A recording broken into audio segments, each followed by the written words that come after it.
Welcome back to MCOC Al Bundy Rules. I got 5.2.1 walkthrough on your road to Uncollected for you, this guide to help you get there. So this will be the first quest on 5.2. Got all the ones for 5.1 up there for you. Going to be looking at the path, going to work our way up. We'll show you the path I'm going to take, the nodes, a little bit of strategy. This is actually going to be a really quick walkthrough, by the way, because we're just going for easy completion. So we'll take the easiest, quickest way. And as we work our way up, we will see this Black Panther OG right there.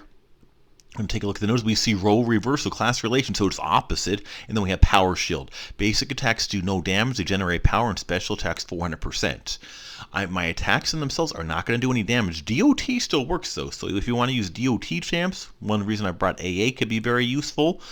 But the big thing you have to understand is class advantages change. So normally, for example, a mutant would have a class advantage in this against Black Panther. However, in this case, based on the node, it would actually be a class disadvantage.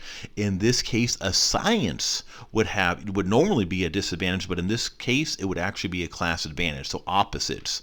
Someone like Ultron, who I used, a tech against there, it's going to be the same. Nobody has a class advantage over either one.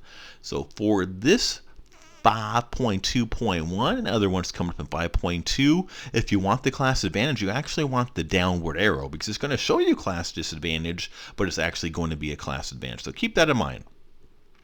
As we get forward, we do see, as I said, DOT. DOT champs can be very, very useful on these type of nodes where you are not getting any damage done on your basics. The DOT, like the bleeds we were seeing there, can get some done. You bring someone like a Nick Fury or somebody here, he's going to get it done good. He's going to bleed him out hard. On the other side, though, those specials also do a lot of damage, massive damage. Someone like Hyperion, I can just kind of spam heavies, build up my Furies, so that's giving me power. I want to still do attacks because I got to get my power up, and then I can do specials from there. So I'm using the S1 there to show you that DOT, that incinerate going on. Got some good damage. So again, just do, if you bring champs that do very heavy special attacks, you look at this, nice damage going on, or champs that do that damage over time, DOT, going to be a good way to go here on 5.2.1. Moving on up to Storm. Taking a look at this fight. Again, Ultron would actually be a class disadvantage here. Crossbones will be a class advantage based on the nodes. Class relationships opposite. Going to start punching her with my crossbones. We will see my power working on up as I am trying to get to the power. He does have some debuffs with his specials as well. I'm go ahead and I activated my overrun. If you're not sure what I was worried about trying to get my overrun, I accidentally took some hits. If you're not sure how I'm using crossbones, I do have a champ tutorial on him. Be sure to check my playlist on champ tutorials, alphabetical order. You'll find him and how to use him after his NOS buff. I am pummeling some damage. I built up a whole bunch of Furies. And we're at a 1%. And let's just go ahead and finish this fight off as I work my way up to the S1 so I could do some damage. Pretty easy fights thus far. Working our way down the line. Got a little lag, and there we go. Gonna make our way to the end of the path now. Trying anyways, as lagging a little bit, and here we go. Rolling, rolling, rolling. And here's a nice little path as we get here. I love it when Kabam does this. They just send me here for little node isolation land. Okay, so this is a weird one. So look at all these options where we can go. At one point, you're going to have to go to D and do that entire lane. We're going for easy path completion, so I'm going to pick the shortest path. So I'm taking the shortest path, which is going to be over there on B. So what I recommend is do the longest path once, do the shortest path the rest of the time. We see how they will get you into different areas.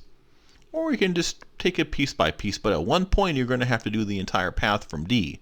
At one point you're going to have to do that. If you want to do it now, go for it. It's going to be many more fights. I just want to get you done through this, get it done nice and easy.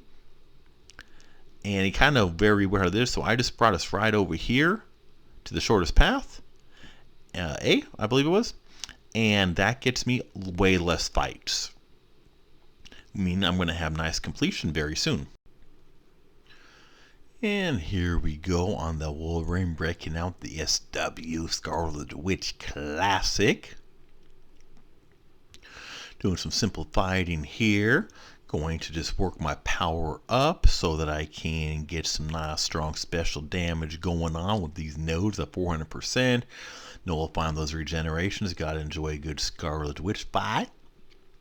I do like when I use my 4 stars because it gives me a chance to use Scarlet Witch again, which was so great when I was first new in the game before 12.0. Even after 12.0, she was still great. We saw over 50,000 damage from an S2 on a 4-star. That ain't bad, is it? A 4-star doing that? With that 400% attack increase, of course. So we saw she did some good stuff for us right there. Made it nice and easy as we worked our way up to the S2. I'm breaking out Archangel now. Again, remember that the class advantages have switched opposite, so my mutant actually for this fight in these quests have the class advantage over the tech. And he works really good as you see all that DOT going on. Even though I can't technically do damage on basic attacks, the DOT still works, and he just melted that by like nothing. You got someone like an Archangel or Nick Fury's, they will do very well for you here. Going to start like Vitality Rush, whatever champ starts with a higher percentage, the total gains a percentage attack bonus based on that. So preferably you want 100% health on somebody here. I don't believe any of my champs are 100% health, so I'm just going to randomly take somebody. So I'm going to be giving her a increase attack rating based on that. No, but it shouldn't be anything too detrimental. I decided to go ahead with Hyperion as he looked like one of my top health-related champs, which you could save one champ just for this fight at 100% if you would like to. But then again, Psylocke isn't exactly a tough defensive champ to begin with. I'll be doing Hyperion basic play. If you're not sure how I'm using, I just was talking about how she's an easy defensive champ, and I took an S1, which is like one of the easiest ones to dex. I don't know if that was me or the game bugs again, all these crazy bugs going on.